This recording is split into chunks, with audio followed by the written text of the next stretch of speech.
വമിനന്നാസി മൻ യത്തഖിദു മിൻ ദൂനില്ലാഹി അന്ദാദ എന്ന പ്രയോഗത്തിൽ ഗൗരവപ്പെട്ട ചില മസ്അലകൾ നമുക്ക് മനസ്സിലാക്കാനുണ്ട്. അതിലൊന്നാമത്തേത്, അള്ളാഹുവിന് ആരാധ്യന്മാരെ സമന്മാരാക്കുക എന്ന് പറഞ്ഞാൽ അത് സാധ്യമാകുന്നൊരു വിഷയമല്ല. കാരണം അള്ളാഹു സുബ്ഹാനഹു വ തആലാക്ക് തുല്യമായി യാതൊന്നുമില്ല. ലൈസ കമിസ്ലിഹി ഷൈഉൻ ഹൽ തഅലമു ലഹു സമീയ വലം യകുൽ ലഹു കുഫുവൻ അഹദ്. ഇതൊക്കെ വിശുദ്ധ വചനങ്ങളാണ്. ഇതിൻ്റെയൊക്കെ ആകത്തുകയും പൊരുളും അള്ളാഹുവിന് പേരൊത്തതും അള്ളാഹുവിന് തുല്യമായതും ഒന്നുമില്ല എന്നുള്ളതാണ്. അള്ളാഹു സൃഷ്ടാവാണ്. അവന് ഒഴികെയുള്ളതെല്ലാം സൃഷ്ടികളാണ്. അള്ളാഹു റബ്ബാണ്. സൃഷ്ടാവും നിയന്താവും പരിപാലകനും ഉടമസ്ഥനുമാണ്. അവനൊഴികെയുള്ളതെല്ലാം അവൻ്റെ നിയന്ത്രണത്തിലും ഉടമസ്ഥതയിലും കൈകാര്യകർത്തൃത്വത്തിലുമാണ്.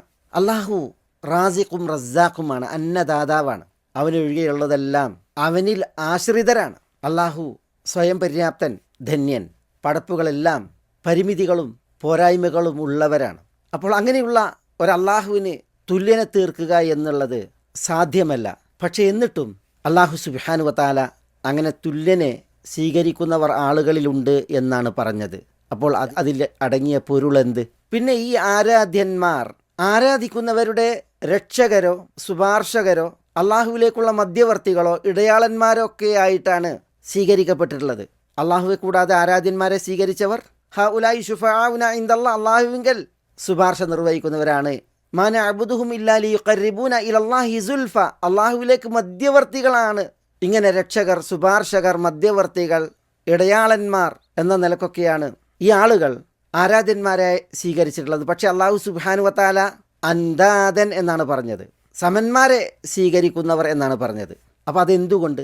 ഈ അന്ദാദൻ എന്നുള്ള പ്രയോഗം ഇവിടെ നമ്മൾ സസൂക്ഷ്മം വായിക്കേണ്ട ഒരു പ്രയോഗമാണ്.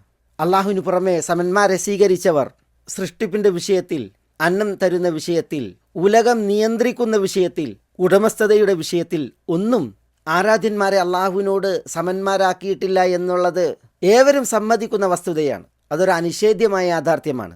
പിന്നെ അവർ അള്ളാഹുവിന് സമന്മാരെ സ്വീകരിച്ചു എന്ന് പറയുമ്പോൾ ഏത് വിഷയത്തിൽ?